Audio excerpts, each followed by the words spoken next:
Good afternoon, you lovely people. Welcome back to Lily White Lane. I hope that you're all having a really good Sunday and lovely jubbly weekend wherever you are in the world and whatever you are planning to get up to. If it's not watching Premier League football, why are you watching this video? Because the Premier League is back. The Premier League did start on Friday night and Tottenham Hotspur are set to kick off the season on Monday night at the King Power Stadium against Stevie Cooper's Leicester City. And I am bloody buzzing for it. I can't wait, man. It's going to be cracking. I think it's going to be an interesting game, an entertaining game, potentially a close game. But I do think that we will get the win. And I think it's very important that we do pick up all 3 points. Started last season like house on fire, ended it absolutely horrendously. The end of the season was an absolute pile of pygmy hippo shite from Spurs, wasn't it? We were getting battered week in, week out like a haddock down your local fish and chip shop. 3-0 down against Arsenal in 30 minutes at home in a North London derby. The 4-0 at St James's Park. The 3-0 at Fulham. You know, the 4-2 against Brighton. That second half of the season was horrendous. It's crucial that we pick up all 3 points, and it's crucial that we start building some momentum. It's crucial that we start getting some confidence, not just to recover from the end of last season and new signings, feeling comfortable in the new team, but also because of some of the fixtures that we've got coming up. Leicester away, Everton at home. 2 very winnable fixtures on paper, and we need to be picking up 6 points out of 6 in those first 2 games, because after that, Newcastle away, a Newcastle team that rejuvenated, a Newcastle team with no Europe, a Newcastle team with threats such as Isak, and a Newcastle team that hammered us last season. So that's not going to be easy whatsoever. One of the toughest grounds to go to in the Premier League. We've got the Scum the week later, Woolwich Wanderers. As much as I hate saying it, they're up there for the league title again this season. They're arguably the best or one of the 2 best teams in the Premier League. That's not going to be easy whatsoever. So we need to be picking up points in these first 2 games to build confidence, and so that we head into those games, as I say, with some momentum and belief that we can get a result in them. In terms of the starting lineup, I think we can expect to see a very similar starting lineup to what we saw for a lot of last season. I think Solanke will start, but I think he'll probably be the only new signings to start. He's been in training for about a week now at Spurs. Signed him about a week ago. So in my opinion, he'll be ready. He's played his pre-season with Bournemouth, and I think we will start him. And I think he'll be, huge for us this season. I really do. A crucial player. A lot of criticism when we signed Dominic Solanke, and I've been critical about this summer window. I don't think it's been good whatsoever. But I've always said I quite like Dominic Solanke. I think he's a proven Premier League striker. I think his most recent work is his best. He was fantastic. 19 goals in a mid-table Bournemouth team. I know that doesn't always correlate and work when you move up, to a top 6 or bigger club in the Premier League. But with the service that we'll be getting at Spurs, the system that we play, the fact that a lot of games last season when we, couldn't just put the ball in the back of the onion bag was because we were putting in good cross after good cross, but there was no win in there. I think Solanke will be huge. I really do. And I think he'll start, and I probably think he'll get a goal. I think he'll start things off in the right way with a goal in his first game. I think we can expect to see Heung-min Son. I think we can expect to see Kulusevski. Midfield 3, I think will be very similar to last season. Without Bissouma obviously suspended. I mean, what was he doing the other week? Why would you film yourself doing that? As a footballer out in public, to do that in the first place, yeah, people his age probably do around nightclubs and stuff. It doesn't necessarily mean it's right, but it's something that happens. But as a professional footballer, you're going to get photographed and people are going to follow you around and know who you are. But to do it, to film yourself doing it and put it on social media, what a plum, honestly. What an absolute cabbage. But nevertheless, Bissouma not in the starting lineup. I think we'll start with James Maddison. I think Pape Matasol will probably be in there. I think Archie Gray will start. Ange likes him. He's been playing a lot in pre-season. And who else have we really got in that sort of more defensive mid? Because we know that Ange doesn't, technically play with a 6, but the more defensive of the 3 midfielders. Bentancur, more of a box-to-box and goes forward a lot more. So I wouldn't be surprised if we do see Archie Gray come in and sort of take that box-to-box role. Back 4, I think, will be pretty much the same as last season. I realised I've worked this back to front, haven't I? But back 4, I think, will be the same as last season, and I'd be very shocked if I didn't see Vicario in goal. That's what I predict. I predict the lineup will be pretty much exactly the same as the majority of last season without Bissouma and with Solanke in there for Richarlison. What would I like to see personally? I would stick with the same back four. I think Spencer's had an impressive pre-season, and he will get his chances if there's injuries, or obviously with the Europa League as well in Europe, to show his worth at the top level. Now that he looks like he's coming back and making this redemption arc, Red Jed redemption, he can have that one. But I think we should go with Pedro Porro at right back. I think he smashed it in pre-season, brilliant last season.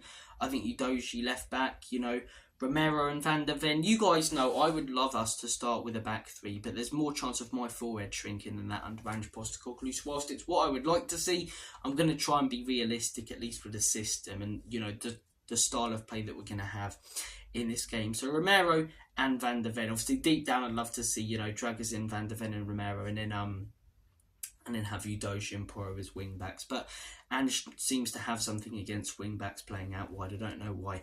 Midfield three, what would I personally go with? I would personally like to see Archie Gray in there.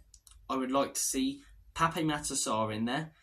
And I'd like to see Lucas Bergvall. I get that he plays the 8 a lot, but he also can play the number 10 role. He can be creative. I think he'll bring some stability to our midfield, and he stepped up in pre-season. You have to earn your place in the team now. That's what Ange said himself. James Maddison has done the exact opposite of that. He had a horrendous end to last season, coming back from injury. Pre-season, he's looked like he couldn't care less, in all honesty. And look, he is a quality player, but he's very similar to Christian Eriksen in the sense that he'll step up for 10 to 15 games a season and disappear. Forget where's Wally, where's Maddison. That's what it's going to be like going forward. And I think maybe dropping him could, do him the world of good. That feeling of, oh shit, I haven't actually got my place nailed on in the team. My name straight away on the team sheet like Heung-Min Son. So I'd like to see Lucas Bergvall. I think he's had a good pre-season, and what's the point in bringing in all of these youngsters if we're not prepared to play them, mate? Lucas Bergvall for me, Pape Matar and Archie Gray, with Rodrigo Bentancur and James Maddison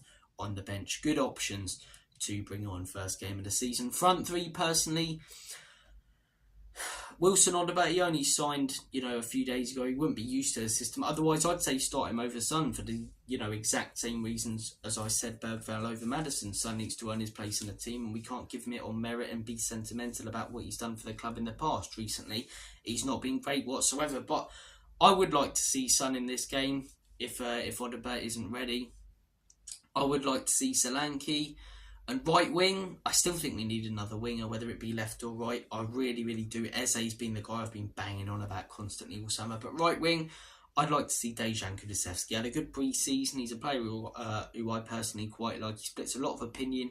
Can be a bit of a one-trick pony, but yeah, I would like to see him. In terms of Leicester, as I say, what threat do they have? They've lost quite a bit of it in the summer transfer window. Keenan Dewsbury-Hall, he was their main man, their star man last season, gone to Chelsea. The manager going as well. Steve Cooper, they've had a pretty poor pre-season with him. Rumours about even being sacked in pre-season. Steve Cooper did a fantastic job with Nottingham Forest bringing them up, but struggled in the Premier League, and I see it being similar for Leicester this season. I don't rate him that much as a manager. Enzo Maresca, I don't personally rate. He's Arteta 2.0, Pep 3.0 technically, isn't he? I mean, I'm sick of all of these same managers coming in who are doing the exact same thing in the Premier League. This is why Antonio Conte at Spurs I quite like, because it was a different style of play. Arne Slot, you're seeing different stuff. The league's now just being taken over by 4-2-3-1 or 4-3-3 managers with inverted fullbacks and high lines. I want a bit of variety, and Enzo Maresca didn't bring that to Leicester, and he won't with Chelsea. If you're a UFC fan, you know what I mean when I make this reference. All of these managers from Spain bringing in these, and I know that, is Maresca Spanish? I don't think he is, but you know what I mean. The Arteta, Pep, sort of inverted fullbacks, high line. Ange does it as well, It's like the Dagestanis in UFC. They all wrestle the exact same way. They all fight the exact same way. They're bloody brilliant at it.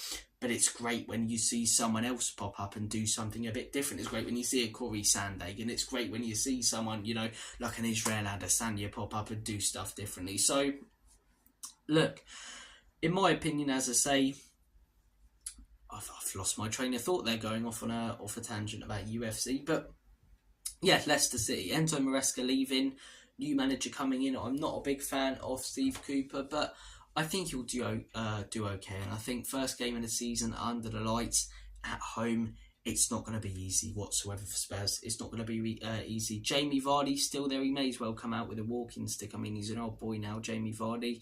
I believe they still got Iheanacho. I don't know if Isahaku's still there. I haven't really kept up to date with Leicester, but a lot of lower league teams, in the Premier League, we're hearing about them a lot from Fabrizio and Damasio bringing in all of these players. I haven't really heard anything about Leicester, and I do think they will go straight down, but I don't think this performance on Monday will reflect the rest of their season. They'll be up for it. They'll be ready. They'll give it a go. Like Southampton, I think, will have a pretty pitiful season. Should have beat Newcastle on Saturday. They were all over them, even when it was 11v11. All the possession, all the chances. So, look, Leicester, as I say, I think their biggest threat is the fact that they're at home. New manager, maybe they could have that bounce for the first few games in an actual competitive season, Still got some decent players in there, Leicester.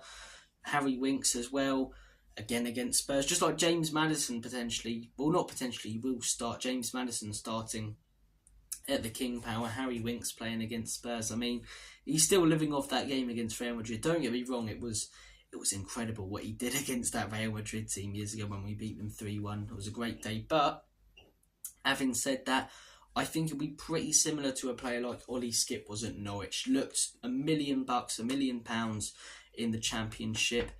Just not going to cut it in the Premier League. Don't get me wrong, I don't think he'll be a terrible player, but I think he'll just be pretty average. You get these players like Timu Puki's a perfect example. Todd Cantwell, these two Norwich lads. Ashley Barnes was another one, who were unbelievable in the Championship, but they step up to the Premier League and they just can't cut it. I think it'll be similar for Harry Winks when it comes to where he is right now in his career. But guys, what do you think about Leicester? What's your predicted lineup? What would you like the lineup to be in terms of score prediction?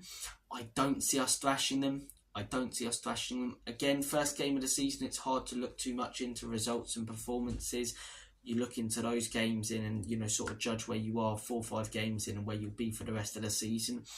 I think we'll win narrowly. I think we'll have some good spells like we did at the end of last season, maybe 15 to 20 minute spells, and I believe in those spells we'll blow Leicester away a little bit. I'm going to say 3-1 Spurs. I was thinking 2-1, I'll go 3-1. I'm saying Dominic Solanke to get a goal, maybe an own goal, a deflection, maybe, it's a shot from Son, so a Son goal or deflection.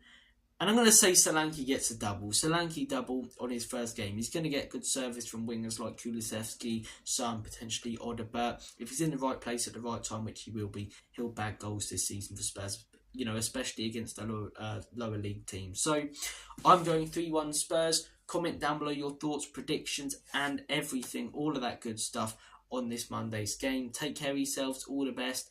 And as always, come on you Spurs. Enoch can leave you out in Big End.